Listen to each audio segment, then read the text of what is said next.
Assalamualaikum warahmatullahi wabarakatuh. Berjumpa lagi dengan Break the Rule channel, di mana sudah lama saya tidak membuat suatu podcast oleh karena saya baru sehat, boleh katakan sehat, setelah mengalami peringatan yang diberikan oleh Tuhan kepada saya pribadi, yaitu saya kena stroke. Kata dokter, boleh ngopi tapi jangan terlalu sering ngopi. Makanya saya ngopi hari ini baru ini aja. Tetap kopinya espresso tanpa gula. Wow, kopinya campuran puntang, house blend dengan Bali. Ternyata terasa nikmat, walaupun belum dikatakan sehat 100%, tapi untuk mencicipi kopi masih bisa untuk dihayati kopinya. Baik, saya akan memberikan pengalaman saya, menceritakan pengalaman saya pada saat saya kena stroke. Kejadian itu kurang tanggal 26 April. Saya mengendarai mobil ditemani oleh istri saya. Dari Bonjer, kedai Break the Rule menuju rumah, tapi saya mampir dulu di rumah anak saya. Jarak rumah saya dengan anak saya nggak terlalu jauh. Oh ya, saya ngomong ini harusnya pelan-pelan, artinya harus tertata pelan-pelan. Jadi boleh katakan saya seperti meniru pembicaraan yang dilakukan oleh Bapak Murdiono dulu. Alhamdulillah saya mencoba, ternyata mengingatkan saya untuk lebih teratur mengutarakan ucapan-ucapan ini. Waktu kejadian itu kurang lebih 15 menit sebelum buka puasa. Yang saya rasakan pada saat itu adalah begitu mau sampai ke rumah, sebelah kanan saya, sebelah sini saya merasa lemas. Jadi waktu saya mengendarai mobil saya ke kanan terus dan menyerempet motor. Yang terakhir itu adalah menyerempet mobil air minum isi ulang. Saya melihatnya, wah, ini kenapa seperti ini? Dan saya perbaiki kaca spion saya berulang-ulang karena keserempet. Akhirnya tiba di perapatan. Kata istri saya dan supir saya pada saat itu, dia tidak satu mobil sama saya, bahwa jalan itu ramai. Saya bilang enggak, sepi. Saya bilang ya mungkin dalam keadaan tidak kurang sadar lah. Makanya saat sampai di perempatan itu saya belok tuh biasa aja, nggak harus bagaimana, tapi bisa belok. Terus saya belok ke kompleks saya. Karena rencana itu kita mau pergi lagi, saya sampai depan rumah, saya putar untuk parkir supaya kita gampang untuk pergi lagi. Saya udah merasa bahwa ini tangan kanan saya makin lemas. Maka saya mencoba untuk menelpon AA Sodik. Pada saat itu saya pencet-pencet kok nggak nyambung-nyambung, susah bener. Wah, ini makin makin tidak bertenaga sebelah kanan saya. Istri saya menganggap saya seperti kesambet karena maghrib ya. Padahal dulu kata Ustadz saya gimana bahwa setan itu dibelenggu pada bulan Ramadan. Jadi kata kesambet itu sesuatu yang tidak mungkin terjadi.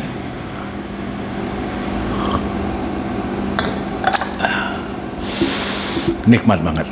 Break the rules coffee.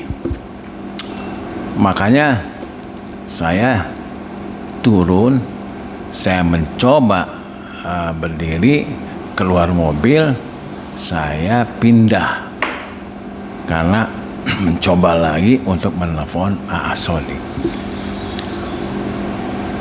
Terakhir saya mendapat hubungan, tapi saya tidak bisa bicara. Waduh, gitu lah. Wah, ini saya kena serangan stroke nih, saya bilang. Saya kasih nomor HP saya ke istri saya coba telepon lagi, ternyata sambung, dan istri saya kebetulan lihat saya sudah keluar air liur saya. Wah, kata istri saya nih pasti kena stroke nih. Bisa berbicara dengan Sodik. Tolong dibantulah secara. Alhamdulillahnya saya merasa dapat hubungan dengan Sodik. Oleh karena istri saya sudah melihat saya kena stroke, istri saya mencoba menelpon, tapi saya melihatnya, saya sangat kagum sama istri saya, tidak terlalu panik gitu loh. Beliau menelpon anak saya, kebetulan anak saya masih ada di Amerika pada saat itu. Waktu itu di Jakarta itu jam 6 sore, berarti di Amerika kurang lebih jam 6 pagi. Dan alhamdulillahnya mudah dihubungin.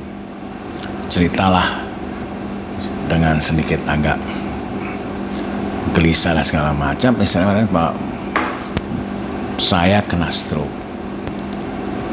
Telepon anak saya kedua bicara kena stroke. Telepon supir saya, semuanya bahwa segera ke rumah.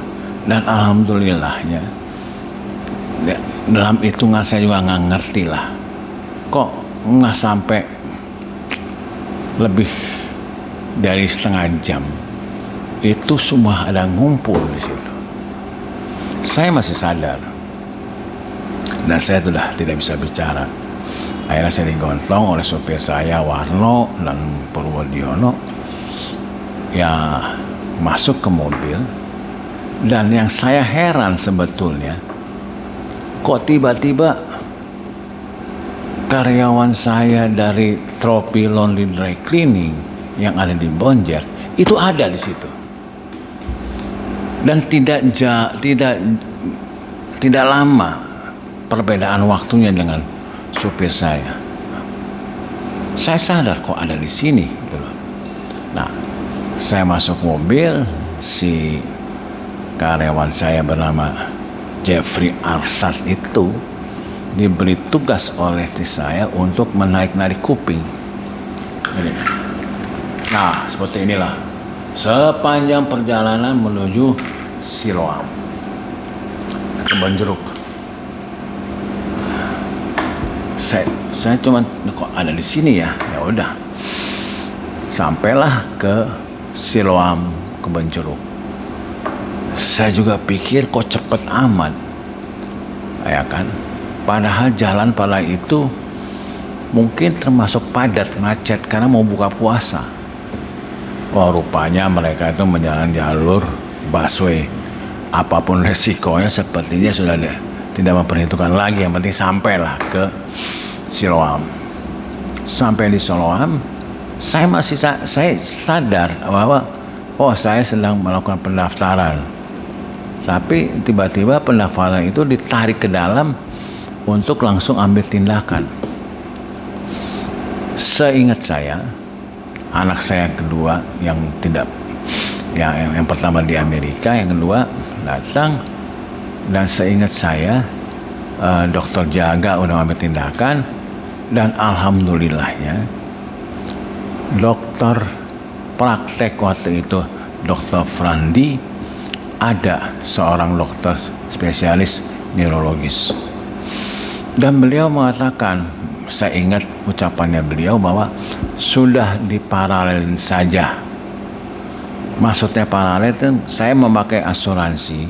Biasanya asuransi itu menunggu persetujuan tindakan yang akan dilakukan oleh rumah sakit. Yang syukur alhamdulillahnya bahwa Dokter Frandi itu berani mengatakan paralel, jalan. Saya diperiksa, masuk langsung bicara sama anak saya bahwa ini harus CT scan. Ya, akhirnya saya masuk CT scan. Masuk.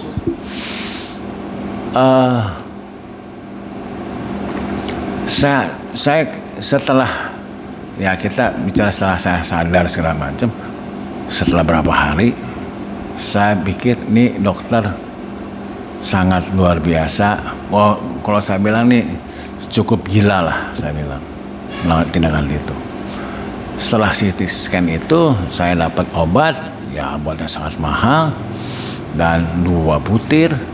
Ternyata beliau itu yang meracik sendiri obat untuk saya. Akhirnya saya bisa sekarang inilah, itu satu karunia dari Tuhan. Nah, saya masuk di situ, saya masih berpikir. Cuman ada sesuatu yang sangat menakutkan saya pada peristiwa stroke itu. Karena stroke ini tidak bisa dikatakan ringan atau berat. Ya, semua kena stroke, semua sama. Nah, saya menjalankan semua yang harus dilakukan oleh dokter.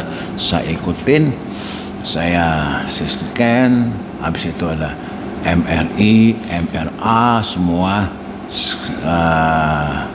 USG buat leher. Cukup gila, saya bilang bahwa ini luar cepat tindakan. Saya sangat mengapresiasi, menghargai apa yang dilakukan oleh Dokter Frandi. Nah, apa yang menakutkan saya pada saat itu? Saya tidak bisa mengucap misalnya astagfirullah ataupun la ilaha illallah. Di dalam hati saya nggak mampu untuk mengucap itu. Wah, ini gawat, saya bilang. Sedih saya, karena saya masih sadar bahwa ini yang biasanya dilakukan oleh umat muslim, yaitu beristighfar atau mengucap 2 kalimat syahadat. Ternyata saya tidak mampu sama sekali pada saat itu. Saya diam. Setelah selesai pemeriksaan, semua komplit, saya dimasukkan di ICU, tapi bukan ICU, di bawah ICU. Di tempat tidur saya berpikir, sadar saya bahwa kalau saya tidak bisa mengucap dalam hati, apa yang saya harus lakukan? Artinya saya juga tidak bisa mengucap secara verbal. Wah, saya berdoa pun tidak bisa berdoa. Apa yang saya harus doakan dalam hal ini nggak bisa. Nah, akhirnya saya pasrah aja. Yang paling utama saya bisa melewati ini dulu, baru kemudian apa yang terjadilah. Sampai mengingat-ingat peristiwa tadi.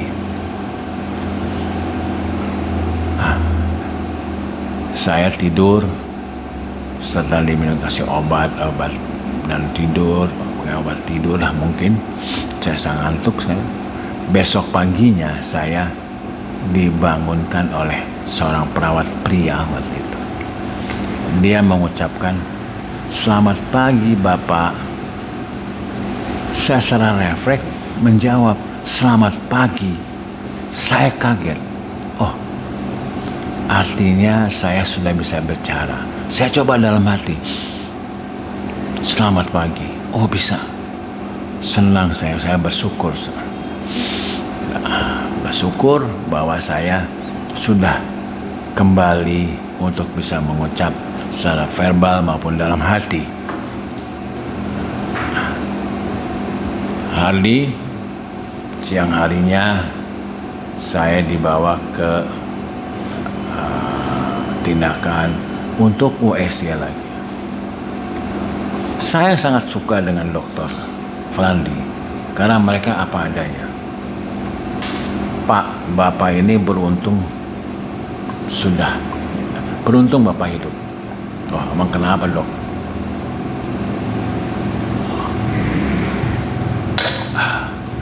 Karena saluran dari leher ini ke otak, dari besar menuju otaknya sangat seperti selai benang. Berarti ada penyempitan. Dan saya tidak pecah. Kalau pecah lain lagi persoalan. Oh gitu ya, Dek. Ya, terima. Kalau begitu ya saya terima. Saya pasrah aja, Dok. Nah, mungkin ini Bapak ini makanan jorok.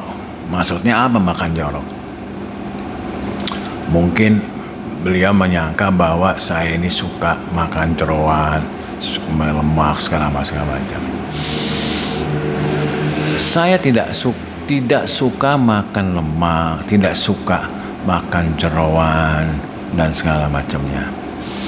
Memang yang saya akui, saya mulai kena darah tinggi itu adalah sejak 2007 sampai sekarang. Saya tidak pernah minum obat. 6 bulan 2007 saya minum obat. Dan saya tidak pernah minum obat setelah 2007 plus 6 bulan. Apalagi sejak 2010. Karena dalam 2010 itu saya bertemu dengan Aa Solik. Beliau merawat saya, menterapi saya dengan air dan segala macam yang dikatakan itu energi metafisik. Ya, saya merasa nyaman dan memang tensi saya bagus, gak begitu, masih normal lah. Tapi semenjak ada COVID, ada ini, sejak 2020 ke 2022 saya jarang ketemu. Kalau dari 2010 sampai 2020 itu hampir setiap minggu saya ketemu.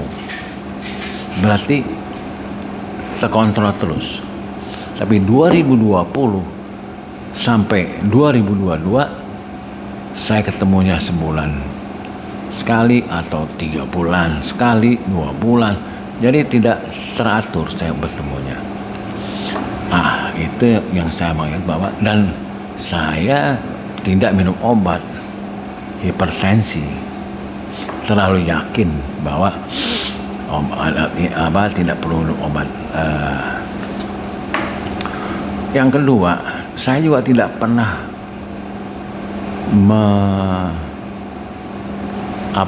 lab untuk cek kolesterol. Enggak pernah. Cek kolesterol itu setelah saya kena stroke tanggal 20 Mei. Saya cek dan memang akhirnya itu ceknya di batas, di borderline lah antara medium risk, ya kan. Sejak itulah saya menyadari bahwa kekhawatiran terjadi oleh karena tidak bisa mengucap dalam hati, terus cek kolesterolnya begitu, bahwa saya mengingatkan kepada para pencinta kopi Break the Rule, alangkah baiknya jangan meniru seperti apa telah saya lakukan. Hipertensi, minumlah obat, dan itu tidak bisa setengah-setengah, harus tidak boleh putus seumur hidup. Kolesterol juga harus minum obat. Di samping kita juga melakukan terapi-terapi yang seperti saya lakukan dengan AA Sodik. Itu pesan saya kepada pengalaman saya yang saya ingin sampaikan kepada pencinta kopi. Break the rule. Kopi boleh tanpa gula, ya minimal 1 kali, ya kan. Merokok diwajibkan untuk tidak merokok lagi. Hidup sehat lah, supaya tidak seperti yang saya alami. Alhamdulillahnya saya bisa melewati ini dengan baik, dan saya sangat bersyukur bahwa saya diberi kesempatan oleh Sang Pencipta untuk bisa melanjutkan kehidupan ini dengan baik. Dalam kesempatan ini saya ingin mengucapkan banyak-banyak terima kasih, terutama atas rahmat dan anugerahnya Allah Subhanahu wa Ta'ala kepada saya, bahwa saya diberi kesempatan untuk melakukan terbaik kelak. Kedua, saya sangat berterima kasih kepada Dr. Frandi yang telah melakukan tindakan-tindakan super cepat. Dan terakhir saya mengucapkan kepada AA Sodik yang sempat menerima telepon dari saya melalui istri saya, pada supir saya Slamet Suwarno, Purwodiono, Adi Sutedi, dan Jeffrey Arsan. Mereka baik, mereka secara kewajiban mencoba untuk menyelamatkan majikannya dengan baik. Insya Allah seluruh amal ibadah yang telah membantu saya pada saat saya kena serangan akan diganti yang sebesar-besarnya oleh Allah Subhanahu wa Ta'ala, dan menjadi pahala yang terindah bagi beliau-beliau semuanya. Saya mengucapkan terima kasih dan wassalamualaikum warahmatullahi wabarakatuh. Semoga senantiasa Tuhan Yang Maha Esa melimpahkan kesehatan kita semua. Dan mohon maaf jika di pembuka tadi saya tidak mengucapkan assalamualaikum. Saya mohon dimaafkan, karena ini yang pertama sekali podcast setelah saya sakit. Terima kasih. Wassalamualaikum warahmatullahi wabarakatuh.